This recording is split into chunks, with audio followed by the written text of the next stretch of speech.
사랑하는 여러분, 지금부터 설교를 시작하겠습니다. 사도행전 17장에 보면 바울이 데살로니가 지역에서 전도한 내용이 나옵니다. 근데 바울이 데살로니가 지역에서 전도를 할 때 굉장히 마음이 좀 불편했을 거예요. 좀 어색했을 거라고 생각이 됩니다. 왜냐하면 이 데살로니가 지역은 이 빌립보 지역과 함께 유럽의 관문이거든요. 그러니까 바울이 아시아 전도에서 유럽 전도로 나가는 관문이거든요. 어떤 의미로 보면 이방인이잖아요. 바울 입장에서 볼 때는 그 도시 사람들에게 자기는 이방인이잖아요. 또 자기가 또 전도해야 되는 대상은 또 이방인이거든요. 문화도 다르고 또 여러 가지 또 지형적인 부분도 좀 낯선 부분들이 많을 겁니다. 우리가 똑같은 전도를 하더라도 또는 선교를 하더라도 내가 자주 갔던 곳에 전도하고 선교하는 것은 쉽습니다.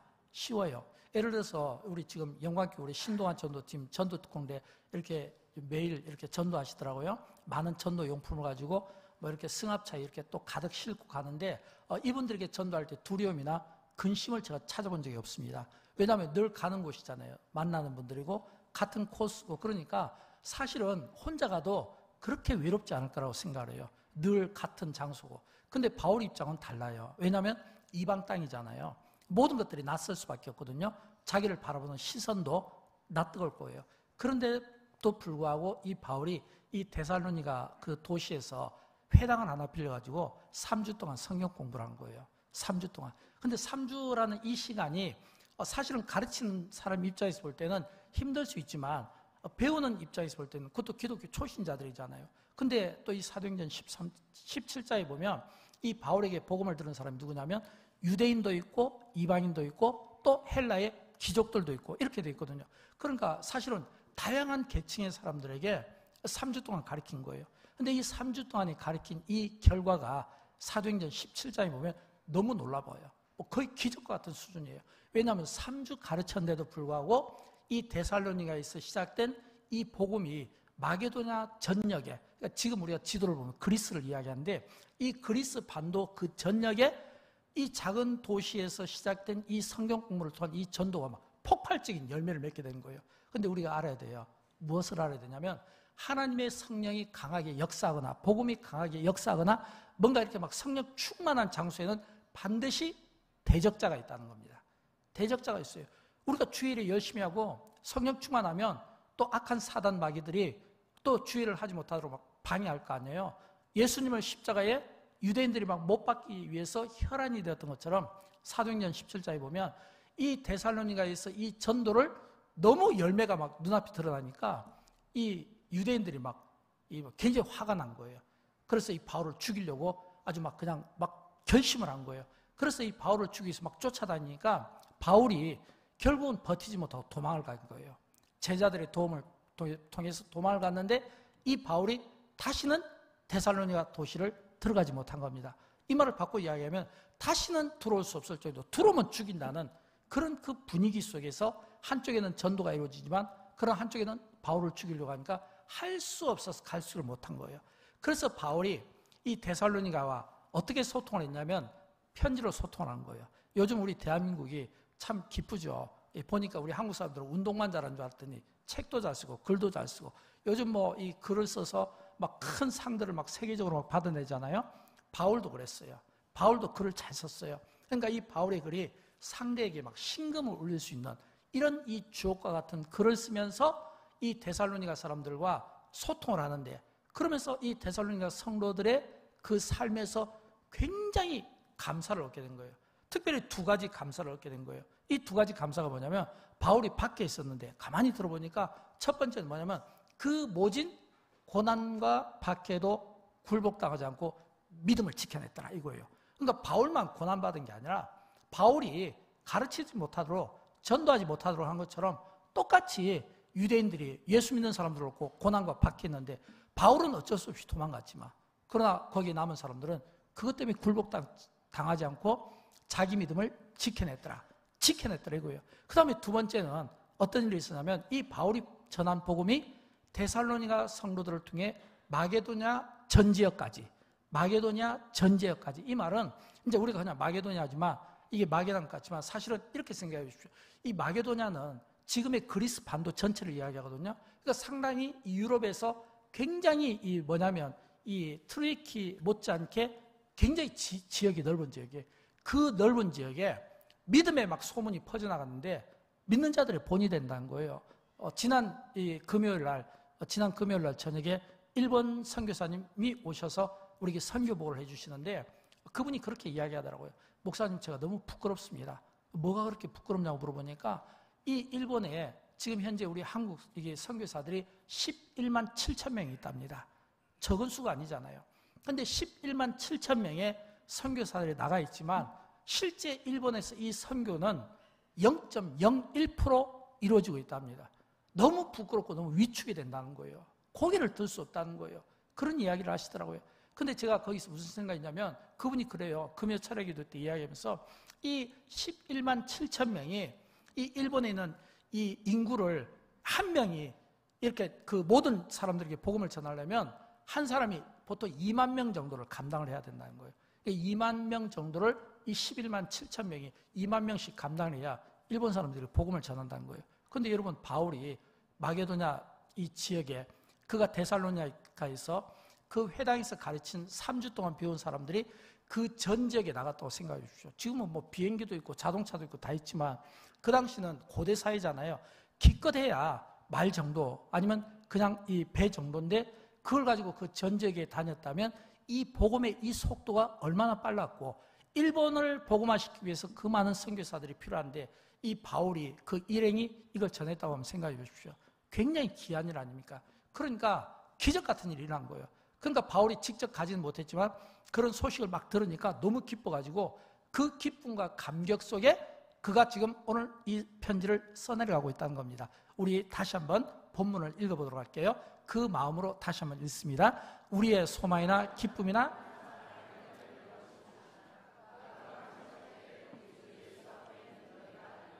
너희는 우리의 영광이요 기쁨이니라. 아멘. 이렇게 이야기하거든요. 그러니까 바울이 이 이야기를 할 때는 아마 제가 볼 때는 눈물이 걸썽했을 것 같아요. 가슴 벅찬 그런 어떤 감격이 있지 않겠습니까?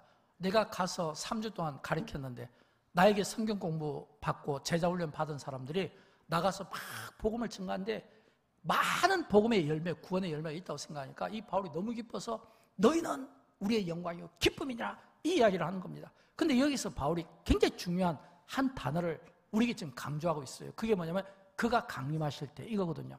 여러분, 여기서 그가 강림하실 때 이 말은 뭐냐면 그리스도께서 재림의 날을 이야기하는 겁니다. 여러분, 우리가 성경을 보면 구약 성경은 그 전체가 뭐냐면 그리스도의 초림에 관한 말씀이잖아요. 근데 신약 성경은 그리스도의 재림에 관한 말씀입니다. 다시 말하면 지금 바울이 그의 강림하신 날 이 이야기는 바울의 언어라기보다는 신약 성경은 모든 사람들이 자주 사용하는 표현이에요. 왜요? 오늘 신약 시대를 살아가는 우리는 그리스도의 초림을 바라보는 게 아니라 그리스도의 재림을 고대하며 기다리는 삶을 살아가고 있다는 겁니다.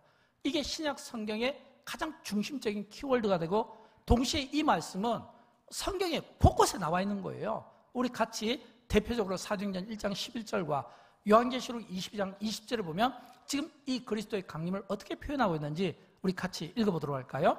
너희 가운데서 하늘로 올려지시니 예수는 하늘로 가심을 본 그대로 오시리라. 내가 진실로 속히 오리라 하시거늘 아멘주 예수여 오시옵소서 아멘. 이렇게 돼 있잖아요. 여러분, 지금 이 말씀은 뭐냐면 이 바울이 그리스도의 이 강림의 날을 생각하고 있었다는 겁니다. 저는 여러분 오늘 이 바울의 고백처럼 또 초대교회 성도들 그리고 이 계시록 그 말세를 살았던 성도들의 고백처럼 우리도 마찬가지예요. 우리가 신앙생활을 하지만 막연하게 하는 게 아니라 우리가 신앙생활할 때 반드시 우리가 기억해야 될 건 뭐냐면 그리스도께서 재림하신다는 겁니다. 그리스도께서 재림하신다는 거예요. 오늘 그리스도의 이 재림을 우리가 고대하고 이 확신 가운데 신앙생활하는 것과 그렇지 못한 것과는 굉장히 차이가 있는 겁니다. 만약 그리스도의 재림을 확신하면 우리는 이 세상의 시시한 것들, 시시한 문제들 때문에 우리가 고민하고 갈등하면서 우리의 인생을 낭비하지 않습니다. 우리가 그리스도의 재림을 확신하면 우리는 주님 앞에서 재림을 확신하니까 좀 더 거룩하고 좀 더 성별된 삶을 우리가 살아갈 수가 있는 겁니다. 우리가 그리스도의 재림을 확신하면요, 우리가 예를 들어서 세상에 살아가다 보면 힘든 일들이 많잖아요. 뭐 영적으로도 힘들고 육적으로도 힘들고 물질적으로 힘들고 인간관계로 힘들고 그래서 우리는 이렇게 힘들고 저렇게 힘들고 매 힘든 일들, 땅만 바라보는 인생, 그 땅만 보고 사는 인생은 소망이 없어요. 항상 힘들 수밖에 없어요. 그러나 하늘을 바라보는 인생은 그리스도의 재림을 학수고대하는 신앙인입니다. 그리스도의 재림을 학수고대하는 신앙인을 가진 사람은 땅의 일에 대해서 연연하거나 이것 때문에 갈등하지 않아요. 그러니까 내가 좀 힘들고 아프더라도 주님이 재림하시면 내 상한 마음 깨끗이 회복시켜 줄 거야. 주님이 재림하시면 내가 오늘 이 악한 일들에 의해서, 악한 사람들에 의해서 내가 고통받고 있지만, 그래서 내가 지금 숨을 쉴 수 없지만 나를 숨쉬게 해줄 거야. 내가 지금은 신음하고 있지만. 여러분, 우리가 요한계시록 21장, 보통 우리가 장례식장에 가서 설교할 때 목사님들이 많이 쓰잖아요. 주님이 만드신 이 새하늘과 새 땅, 이 땅에 들어가면 우리가 이 세상에서는 슬픔과 수고와 고통과 그리고 근심, 그리고 눈물밖에 없지만 우리가 주님의 나라에 들어가면 거기에서는 기쁨과 즐거움과 희락이라고 말씀하고 있잖아요. 그러니까 이 주님을, 재림을 고대하고 학수고대하고 살아가는 사람들은 이 세상에 있는 이 작은 일 때문에 막 염려하고 고민하고 근심하는 인생이 아니라 좀 더 넉넉하게 살아간다는 겁니다. 그러니까 지금 바울이 이 데살로니가 성도들의 소식을 듣고 너희는 우리의 기쁨이다, 너희는 우리의 영광이다, 이 이야기는 뭐냐면 그의 강림하실 날에, 주님이 강림하시면 그 강림의 때에, 그리스도께서 재림하시면 저와 여러분 우리 모두는 다 그 심판대 앞에 쓸 거 아니에요. 각각 사닥간에 상벌이 있겠죠. 그러면 거기서 뭐냐면 이 바울이 내가 맺은 이 복음의 열매가 오늘 이 마게도냐 이 전 지역에 복음이 들어갔다는 거예요. 그 전 지역에 복음의 열매가 있다는 거예요. 내가 나중에 주님 앞에 큰 상급이 있을 거야. 너희 때문에 내가 상을 받을 거야. 너희는 내 기쁨이고 우리의 기쁨이고, 지금 바울이 그런 심정을 가지고 이야기를 하고 있다고 하는 것입니다. 사랑하는 여러분, 우리는 이 세상에 살아가고 있지만 동시에 우리는 하나님 나라의 시민권을 가진 천국 백성인 것을 믿으시기 바랍니다.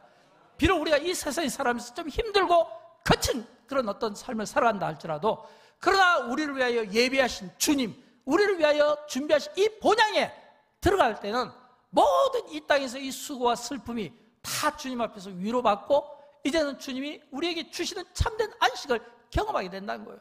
그렇기 때문에 우리가 멀리 내다본 사람은, 그 멀리 내다보는 그 재림을 바라보는 신앙인들은 눈앞에 있는 것 때문에 우리가 찡찡대고 울고 이것 때문에 우리가 막 힘들어하고 고통스러워하는 게 아니라 멀리 내다보는 인생, 지금 내가 당하는 이 고통 주님이 재림하시면 다 해결받을 거야, 위로받을 거야, 내 눈에 있는 눈물을 다 닦아줄 거야, 내가 상처받은 거 다 치료받을 거야, 이런 믿음으로 사시기를 진심으로 축복합니다. 그러니까 바울이 그런 흥분을 가진 거예요. 그런 그 흥분을 가지고 그 흥분을 막 생각하면서 그 기쁨 속에 지금 이야기를 하는 겁니다. 내가 주님의 날에 앞으로 큰 상급을 받을 거야. 여러분, 바울이 미래에 그런 받게 될 상급을 가지고 있으니까 그가 뭐예요? 무슨 생각을 하겠습니까? 그는 자신 있게 우리에게 이렇게 도전할 수 있는 거예요. 한번 자막을 한번 띄워줄까요? 거기에 보면 주님이 재림하시면 너희가 우리의 영광이고 기쁨이고 자랑이고 멸류관이 될 텐데, 그 날을 생각하면 가슴이 뛴다 이거예요. 그 날을 생각하면 가슴이 뛴다. 사랑하는 여러분, 저는 영광교회가 이제 2주 후면 이웃초청주를 갖습니다.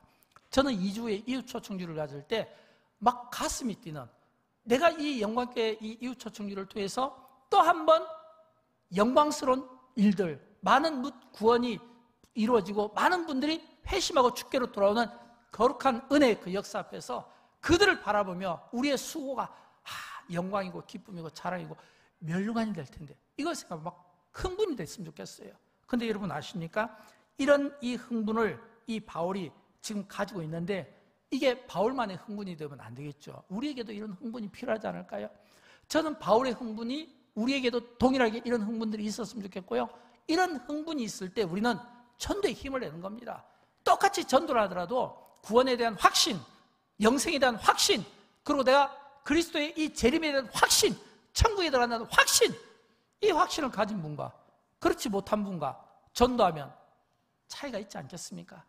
내가 그리스도의 이 재림에 대한 확신이 있고, 내가 그날에 우리 주님께로부터 이 영혼 구원에 대한 이 상급에 대한, 거기에 그 칭찬과 그 상급에 대한 이 확신이 있으면 우리는 좀 더 효과적으로 우리가 힘있게 성령 충만하게 정말 영혼 구원을 위해서 우리가 열심을 다해 우리가 전도에 힘쓸 수 있다고 하는 것입니다. 바울이 바로 그런 흥분 속에서 오늘 본문에서 우리에게 두 가지를 제시해주고 있습니다. 첫째는 뭐냐면, 이 바울이 막 너무너무 이 감격스러운 이 흥분을 가지고 있었던 것은 한 사람에 대한 기대감입니다.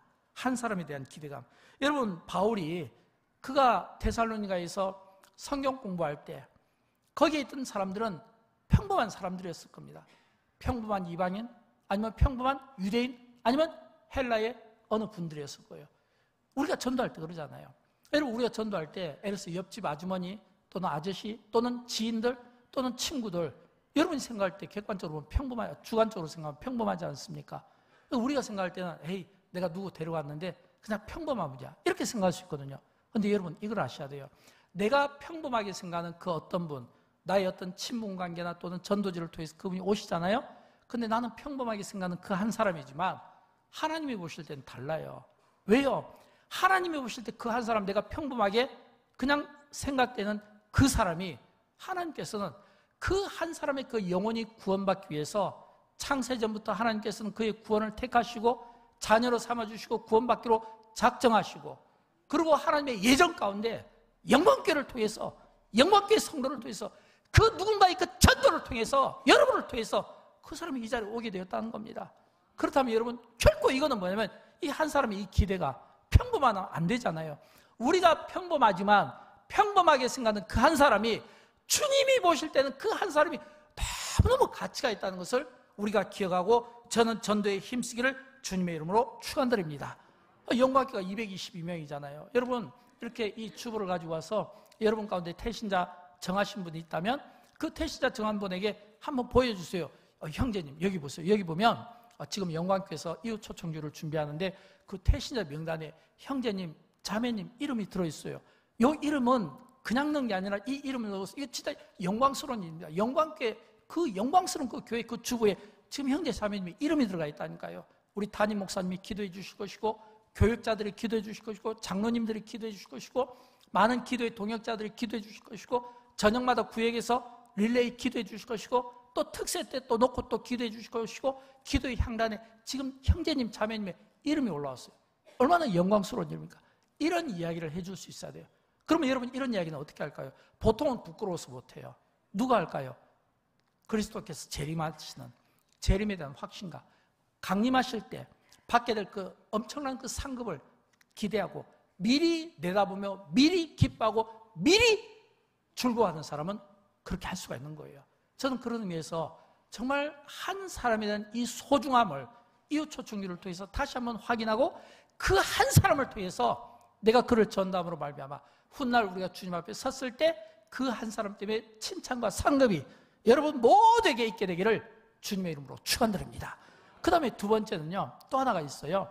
그건 뭐냐면 내가 전도한 사람에게 일어날 놀라운 사건들에 대한 기대감입니다. 기대감. 여러분, 바울이 지금 흥분을 막 감추지 못하고 있는 거예요. 왜 흥분을 그가 감추지 못하냐면 이 데살로니가 전서 1장 8절을 보면 이런 말씀이 나와요. 이 말씀을 우리 같이 한번 읽어보도록 할까요? 주의 말씀이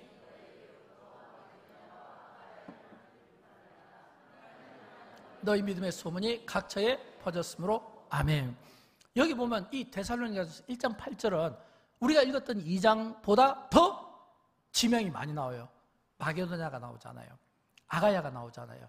그리고 데살로니가 나오잖아요. 이건 뭐냐면 이 그리스 전체, 이 유럽의 지도나 성서 지도를 보면 이 범위가 굉장히 넓습니다. 굉장히 넓어요. 그 넓은 지역에 바울이 3주 동안 하나님의 말씀을 가르쳤더니 그 바울을 통해 배웠던 사람들의 그 열매가 너무 좋은 소문으로 막 퍼진 거예요. 그것도 막 좋은 분위기가 아니잖아요. 고난과 박해 속에서 그들이 믿음을 잃지 않고 그 고난과 박해 속에서 그들이 그 믿음을 지키니까 그 고난과 박해 속에서 굴복당하지 않고 당당하게 그 고난과 맞서 싸워 이기니까 그 믿음의 소문이 모든 사람들이 인정이 되니까 각처에 막 퍼져나가는 이런 놀라운 일들이 일어나게 되더라라고 하는 것입니다. 그러니까 여러분, 바울이 얼마나 기쁘겠습니까? 얼마나 마음의 설렘과 흥분을 감추지 못하겠습니까? 그런 그 기쁨이 바울에게 있는 겁니다. 여러분, 바울에게만 이런 기쁨이 있으면 안 되겠죠. 우리 그리스도인들에게도 이런 기쁨이 있어야 되겠죠. 저는 여러분, 우리가 성경을 읽을 때 바울이 역사 속에서 기독교의 찬란한 그 역사를 이뤄낸 한 정말 우리가 감히 범절할 수 없는, 근접할 수 없는, 가까이 갈 수 없는 그런 위대한 그런 신학자요, 전도자요, 선교사이기 때문에 우리와는 좀 동떨어졌다, 좀 멀었다. 저는 이렇게 생각하지 않았으면 좋겠어요. 왜냐하면 바울 못지않은 우리에게도 그런 믿음이 있고 그런 영성이 있고 용량이 있으므로 바울이 했으면 나도 하는 겁니다. 바울이 해낼 수 있으면 나도 해낼 수 있는 거예요. 이런 이 믿음의 아름다운 도전이 있었으면 좋겠어요. 저희 교회에서 얼마 전에 우리 교육부에서 이렇게 순교자들의 이런 어떤 그 기념관들을 방문한 적이 있습니다. 그 중에 목포에 있는 우리 문중경 전도사님의 순교 기념관을 저희 이렇게 우리 교우들이 갔다 왔어요. 아마 다녀오신 분들은 아실 거예요. 제가 이 문중경 전도사님의 이야기를 지금부터 여러분에게 좀 들려드리겠습니다. 이분은 전라남도 신안군 증도라고 하는 그 섬에 어린 나이에 시집을 간 겁니다. 그런데 어린 나이에 시집을 갔는데 어린 나이에 갔으니까 사랑을 많이 받았겠죠. 처음에는 행복한 결혼 생활이었어요. 5년이 지나고 7년이 지나고 그리고 시간이 지나니까 이제 힘든 일들이 생기는 거예요. 그게 뭐냐면 아니 시집 온 지 오래됐는데 아기를 못 낳는 거예요. 근데 그 당시에는 굉장히 아기를 바라던 그런 시대였잖아요. 그러니까 아기를 못 낳으니까 자꾸 시댁에서 눈치 주고 구박하고 그리고 박해를 받게 되고 그러니까 이 문중경 씨가 너무 힘들어가지고 자살을 꿈꾸게 된 거예요. 근데 가만히 생각하니까 이 섬에서 자살하게 되면 자기 친정도 옆에 섬인데 어떻게 해요? 자살할 수는 없고 그래서 생각한 게 뭐냐면 가출을 하자. 그래서 나를 모르는 멀리 먼 곳에 끝에 가서 거기서 내가 자살을 해야겠다. 그리고 그분이 목포에서 딱 기차를 타고 갔는데 종점이 그 당시에 서울 용산이었습니다. 서울 용산에 딱 도착해서 자살할 곳을 여기저기 이렇게 찾아다니다가 보니까 막 저쪽에서 막 소리가 들려요. 박수 소리가 들리고 막 노래 소리가 들리고 찬송 소리가 들리고 그러니까 한 번도 기독교 복음을 접해보지 못한 이 문중경 씨가 호기심에 그리고 뭔가 우울한 마음에 에이 자살하기 전에 한번 보고 가자. 그래서 딱 들어가는데 거기가 그 당시에 굉장히 유명한 복음주의 설교자였던 이성복 목사님이 전도 부흥집회를 하던 때예요. 근데 전도 부흥집회를 하는데 그 전도 부흥집회하는 그 자리에 이 문중경 씨가 제일 끝에 뒷자리에 조용히 앉아 있었던 거예요. 근데 이 전도 설교하시는 이성복 목사님이 굉장히 강력하게 전도 메시지를 전하는데 그 중에 이분의 탁 마음에 와닿는 구절이 있었어요. 좀 제가 읽어드릴게요. 한번 자막을 좀 보도록 할까요? 이런 내용이었습니다. 하나님은 당신을 사랑합니다. 당신을 너무 사랑해서 당신에게 영원한 행복을 주기 위해서 자기 아들 예수님을 십자가에서 희생시키시고 다시 살아나게 하셔서 당신을 하나님 나라로 인도하려고 합니다. 당신이 얼마나 하나님 눈에 소중하고 중요한 존재인 줄 압니까? 예수 믿고 하나님 앞으로 나오십시오. 그러면 모든 죄를 용서받고 영광스러운 하나님의 자녀가 됩니다. 이 이야기가 이 문중경 씨한테 귀에 쩌렁쩌렁하게 들린 거예요. 성령께서 굉장히 강렬하게 다쳤던 자살을 생각한 사람이니까 인생 다 사는 거잖아요. 그렇 다쳤던 이 마음을 성령께서 팍 풀어주면서 이 복음이 들어가게 한 겁니다. 여러분 우리가 전도할 때 반드시 알아야 될 것은 전도할 때는 하나님의 말씀이 들어가야 돼요. 믿음은 하나님의 말씀을 들음으로 생기는 겁니다.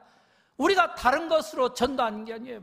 건물로, 화려함으로, 문화로 이런 걸로 전도하는 게 아니에요.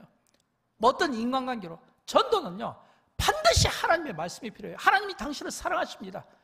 하나님이 당신을 너무너무 사랑하셔서 당신에게 영원한 행복을 주기 위하여 하나밖에 없는 자기 아들을 십자가에서 희생시키시고 우리의 죄를 대신하여 다시 살아나게 하시고 우리에게 이제는 의인의 삶을 살도록 그래서 당신을 하나님 나라로 인도하려고 합니다. 얼마나 당신이 하나님 눈에 소중한 존재인 줄 아세요?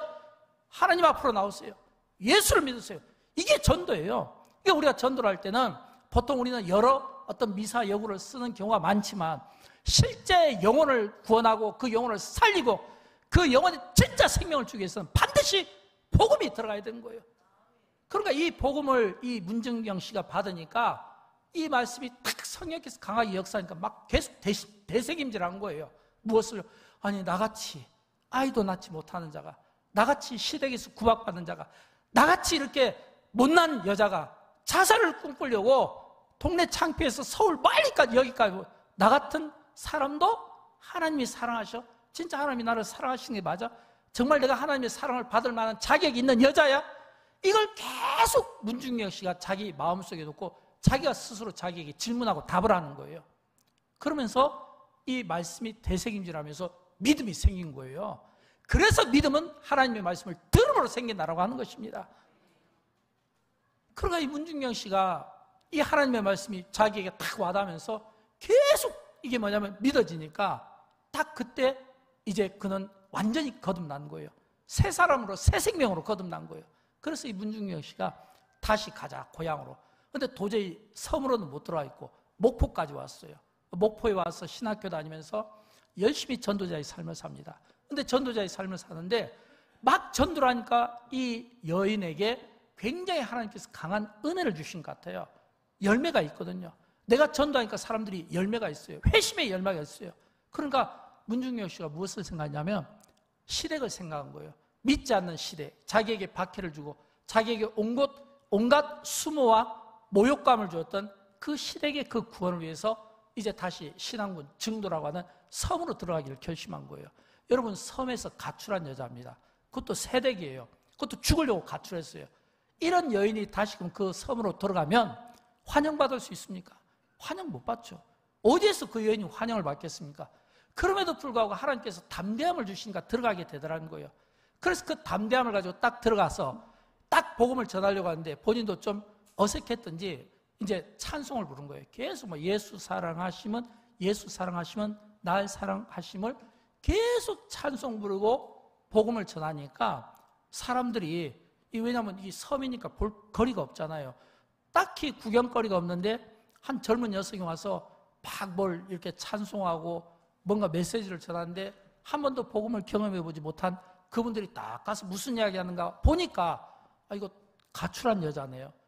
아무개 집에 가출한 새댁이네요. 그러니까 그 편견 속에서 이 여인을 좋게 볼 리가 없잖아요. 근데 하나님이 힘을 주시니까 그냥 담대하게 전했대요. 그러면 보통 그런 경우는 누가 옵니까? 꼬마들이 많이 오잖아요. 애들이 쭉 앉아갖고 무릎 쪼그리고 앉아가지고 얼굴로 양쪽이 딱 턱 받치고 무슨 이야기 하는가 열심히 들었다는 거예요. 그렇게 이 문중경 전도사님이 담대하게 복음을 전하면서 메시지를 전하니까 그 섬에서 예수 믿는 사람이 나오기 시작한 거예요. 특별히 아이들이 많이 믿게 된 거예요. 놀라운 사실은 이분들이, 이 문중경 이 전도사님이 그렇게 오래 있지는 못했어요. 왜냐하면 한국전쟁이 일어나가지고 한국전쟁이 일어나서 그 당시에 기독교 신자들, 목사님들, 전도사님들, 믿음 좋은 사람들 먼저 죽였잖아요. 결국은 이 문중경 전사님도 이 북한 이 인민군에 의해서 죽임을 당했고, 그래서 이분은 그냥 기독교 역사에도 없고 뭐 어디에도 없고 그냥 알려지지 않은 분이었어요. 근데 이분이 알려지지 않았는데 어떻게 알려진 줄 압니까? 이분은 그냥 역사 속에서 사라진 한 여인이었지만, 그냥 한 전도인이었지만, 근데 이 여전도사님을 통해서 배웠던 그 어린애들 중에서 목사가 68명이나 나온 거예요. 68명이나. 한 여전도사를 통해서 68명의 목사님들이 나온 거예요. 더 중요한 것은 그 68명의 목사님들 가운데 훌륭한 분들, 이 한국교회와 한국 사회에 굉장한 부흥을 일으키며 불쏘시개 역할을 했던 그런 분들이, 예를 들어서 우리 김중곤 목사님, 한국 대학생 CCC를 만들어가지고 그 젊은이들에게 꿈을 심어주고 캠퍼스 사역에 했던 김중곤 목사님이 그 68명의 어린애 중에 한 명이었어요. 또 우리 목포에서 또 아주 유명한 치유사역자, 가정사역자 정태기 목사님, 또 우리 선교교에서 아주 유명한 이만신 목사님, 부흥 강사, 이런 분들이, 여러분 이 한국교를 보면 한국교가 언제 부흥한 줄 압니까? 한국교가 가장 한국사에서 영향력을 가지고 1000만 성도를 자랑할 때가 1970년, 1980년 이 시대였어요. 이 1970년과 80년대 이 시대에 가장 활발하게 왕성하게 쓰임을 받았던 이런 그 문중경이라는 한 여전도사의 전도를 받았던 그 꼬맹이들이, 그들이 신학을 하고 목사가 되어서 한국 사회에 쓰임을 받고 그분들을 통해서 얼마나 많은 사람들이 복음을 접하게 되었습니까? 우리가 생각할 때는 한 명이에요. 우리가 생각할 때는 한 명이지만 지금 바울이 무슨 생각이냐면, 내가 전한 이 평범한 누군가의 전한 이 한 사람이 그렇게 하나님 나라에 대해서 큰 일을 하게 되었을 때 그걸 생각하면 감격스럽지 않을 수가 없다는 겁니다. 아마 이 문중경 전도사님이 아마 천국에 가서 주님이 아마 호출할지 몰라요. 이건 그냥 가상으로 한번 만들어 본 겁니다. 스토리텔링으로. 이 문중경 전사를 주님이 호출한 거예요. 너 이리 좀 와봐. 여기 봐봐. 이 한국에서 온 영혼들 봐봐. 다 너가 전도한 거야. 너를 통해서 누구누구 전도해갖고 그 사람들 통해서 누구누구 전도해서 이렇게 많은 거야. 그럼 문중경 전도사님 또 이렇게 이야기할 거 아니에요. 아니에요, 주님. 저는 아무것도 한 게 없어요. 겸손하게 이야기하겠죠. 그러면 또 이야기하겠죠. 아니야. 이들은 너를 통해서 구원받고 너를 통해서 다 천국 온 사람들이야. 라고 하며 주님이 여인에게 칭찬하겠죠. 그러면 이 문중경 전사는 그렇게 이야기할 거 아니에요. 그 천국에 있는 많은 그 흰옷 입은 이 한국에서 온 그 영혼들을 보면서 당신들은 나의 기쁨이고 나의 영광이고 나의 면류관입니다. 그렇게 이야기하지 않겠어요? 이게 앞을 내다보는 겁니다. 여러분, 영광교회가 이웃 초청주를 할 때 저는 우리가 이런 마음이 우리 안에 있었으면 좋겠어요. 그냥 우리가 막연하게 이웃 초청주를 한 게 아닙니다. 우리가 이웃 초청주를 하는 것은 아직도 우리 성도들 가운데 가정 구원이 필요한 분들이 있어요. 직장 구원이 필요한 분들이 있어요. 이 여수 지역에 아직도 구원받아야 될 분들이 계세요. 또 우리 민족 복음화 필요해요. 아직도 우리 대한민국에는 구원받아야 될 분들이 많이 있잖아요. 예수를 처음 믿는 분들에게는 그분들이 구원을 받을 수 있도록 구원 얻는 길을 가르쳐주고, 예수를 믿었지만 지금은 신앙생활하지 않는 분들에게는 이제 그들이 인생의 방황을 종착시키고 교회 생활의 방황을 종착시키고 이제는 좋은 교회에서 믿음 생활을 잘할 수 있도록 우리가 그런 불쏘시개 역할을 감당함으로 말미암아 하나님의 나라에 한 영혼도 실족당하지 않고 모든 영혼들이 다 주님을 믿고 찬양하고 경배하는 이 거룩한 일에 저와 여러분이 쓰임받기를 바라는 마음입니다. 여러분, 문중경 전도사님 이 한 여인, 이 가날픈 이 여인이 그런 그 영광스러움에 참여했을 때 아마 그는 그동안 그 많은 인간적인 수모와 고통과 눈물과 그 괴로움들이 주님의 나라에서 그 재림의 주님이 되신 주님이 그를 만나주심으로 다 한 번에 해소가 되지 않겠습니까? 우리가 전도하다 보면 상처를 받습니다. 우리가 전도하다 보면 때로는 우리가 미움도 당합니다. 전도하다 보면 어떤 오해도 받습니다.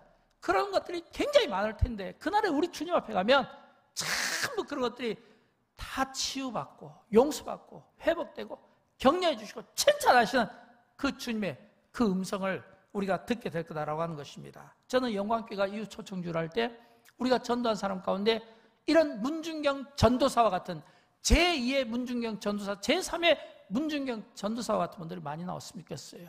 또 우리가 전도하는 분들 가운데 저는 뭐 요즘 이렇게 막 글을 잘 쓰는 사람들 이런 것처럼 막 글을 잘 쓰는 사람도 많이 나오고 또 이렇게 과학자들도 많이 나오고 또 체육인들도 많이 나오고 그리고 무엇보다 정치가들도 많이 나오고 훌륭한 목사님들도 많이 나왔으면 좋겠어요. 훌륭한 선교사들도 많이 나왔으면 좋겠어요. 그래서 존경받고 열매 있는 그런 인생으로 내가 하나의 미랄이 돼서 내가 죽지 않게 받은 되는 인생이 아니라 내가 죽고 내가 희생함으로써 많은 열매를 맺게 하고자 하는 그런 예수 그리스도의 그 정신을 가지고 우리가 이 전도에 힘썼으면 좋겠어요. 여러분, 저라고 하고 싶겠습니까? 여러분이라고 하고 싶겠습니까? 다 힘들잖아요. 그러나 아직도 우리 눈앞에 믿지 않는 그 한 사람이 있다면 그 한 사람을 위해서 우리는 또 할 수밖에 없는 거예요. 주님이 명하시니까 그 한 사람의 그 영혼을 위해서 우리는 또 섬기는 일을 감당해야 된다고 하는 겁니다. 저는 소원합니다. 이 땅의 모든 성도들이, 이 땅의 모든 교회들이 복음으로 기적도 일으키고 복음으로 부흥도 일으키고 복음으로 성령의 역사를 일으켰으면 좋겠어요. 왜요? 아직도 성령의 역사는 끝난 게 아니에요. 지금도 성령은 역사합니다. 지금도 기도하는 자를 통해서 역사하고 복음을 전하는 자들을 통해 역사해요. 이 성령의 역사는 끝난 게 아니에요. 지금도 성령 충만한 자들을 통해서 하나님의 역사는 계속해서 이루어진다는 거예요. 저는 여러분 이런 이 성령 충만한 이 역사의 자리에 영광교회가 쓰임을 받았으면 좋은 거예요. 사랑하는 우리의 가족과 이웃들을 놓고 쓰임을 받았으면 좋은 거예요. 이제 우리가 다음 주 이제 우리가 특별 새벽 기도를 할 때 저는 두 가지 기도 제목이 있었으면 좋겠어요. 여러분 이 10월 27일을 기억하십시오. 10월 27일을 기억할 때 반드시 세 가지를 기억하십시오. 첫째, 종교교육주일입니다. 이 말은 뭐냐면 우리의 신앙이 다시 한번 새롭게 하나님의 말씀으로 하나님 앞에서 새롭게 잘못된 것은 수정하고 고치고 잘된 것은 발전시키면서 계속해서 개혁하고자 하는 이런 이 정신이 있어야 되는 거고, 두 번째는 10월 27일 영광교회 이웃초청주일입니다.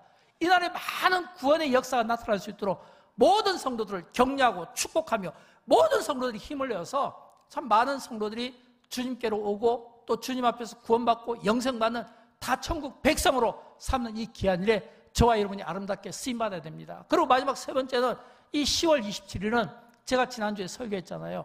이제 서울 광화문, 서울 시청, 이제 이쪽 이 전체에서 한국 기독교인들이 하나로 다 모이잖아요.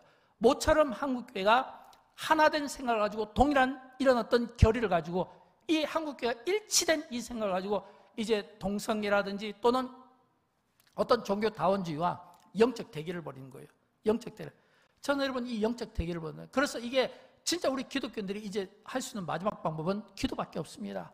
우리가 이 타이밍, 이 골든타임을 놓치면 이제 우리 자녀들에게 정말 우리는 안 좋은 모습과 유산을 물려줄 수밖에 없는 거예요. 저는 이 10월 27일이 비록 영광교회가 이웃초청주를 통해서 우리가 많은 열매를 맺어야 되겠지만 동시에 한국교회 모든 성도들이 집결해서 또 우리가 직접 가지는 못하지만 우리가 기도로 도울 수 있잖아요.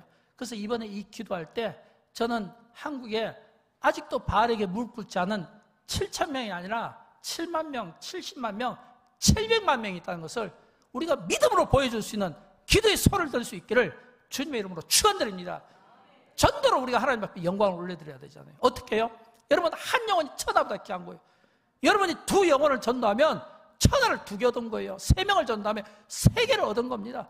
저는 여러분 모두가 우리가 가장 큰 이 천하를 정말 얻는 일에 이 영혼 구원에 저는 힘쓰므로 말미암아 모든 문 영혼들이 훗날 우리가 주님 앞에 갔을 때 야, 여수는 영광교회 때문에 영광교회 성도들 때문에 영광교회 성도들이 좀 극성이긴 해. 근데 그들의 그 노력과 그 수고 때문에 여수는 그래서 기독교인들이 많은 거야. 저는 그런 소리가 듣고 싶습니다. 그런 소리가 진짜 듣고 싶어요. 그래서 이 여수 지역에는 영광교회가 있기 때문에, 그리고 여기에 있는 이 600개 모든 교회들, 대한민국에는 그 많은 교회들이 전부 전도로 부흥을 일으키고 전도로 하나님의 나라의 길을 여는, 그래서 이 좁은 길을 예수님이 십자가를 통해서 넓은 길로 만들어 주었는데 이 넓은 길로 모든 사람들이 다 예수를 믿을 수 있도록 만들어 주셨잖아요. 그러니까 이 넓은 길로 전부 다 그들이 복음을 듣고 또 우리가 넓은 길로 복음을 전하는, 그래서 마지막 날에 정말 영혼 구원, 세계 선교, 영혼 구원, 전도, 이 사역을 우리가 감당함으로 말미암아 하나님의 기쁨이 되었으면 좋겠어요. 여러분 이게 우리 주님의 소원 아니겠습니까? 저는 이 기쁨이 오늘 기도하는 저와 여러분에게 있었으면 좋겠어요. 그래서 우리의 가정도 이번 기회에 완전히 복음화시켜서 다 100% 믿게 하고, 또 이 지역 여수도 동부 육군도 다 예수를 믿는데 우리가 그 초석을 놓았으면 좋겠어요. 민족 복음화를 위해서. 또 이 10월 27일 날 이 종교 다원주의와 싸우는 이 영적 대결에서도 우리가 이 기도의 불쏘시개 역할을 감당함으로 말미암아 하나님의 영광 받으시고 하나님이 우리에게 정말 큰 승리를 주실 때 그 승리는 우리의 기도 때문이고 우리의 전도 때문인 것을 믿으시기 바랍니다. 이 앞을 내다보는 이 영적인 안목으로 오늘도 주님 앞에 당당하게 믿음으로 한 걸음 한 걸음 나아가고 일어서기를 주님의 이름으로 축원드립니다. 우리 다 함께 일어나실까요? 오늘 찬양할 텐데 교회여 일어나라. 이 찬양할 때 저는 여러분 우리 모두가 이 찬양할 때 그 마음이 있었으면 좋겠어요. 기도로 일어나겠습니다. 주님. 전도로 일어나겠습니다. 주님. 선교로 일어나겠습니다. 주님. 이 땅의 모든 교회들을 일어나게 하겠습니다. 주님. 영광교회가 저와 여러분이 불쏘시개 역할을 감당해 주면 좋겠습니다. 우리 그런 마음으로 함께 찬양하도록 합니다.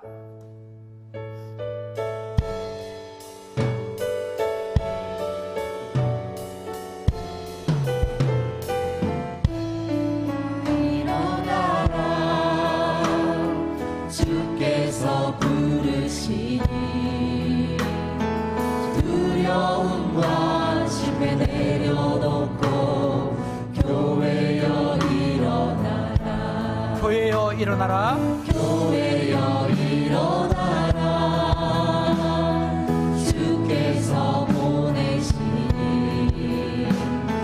우릴 부르신 삶의 자리에서 교회여 일어나라. 우린 세상의 빛, 우린 세상의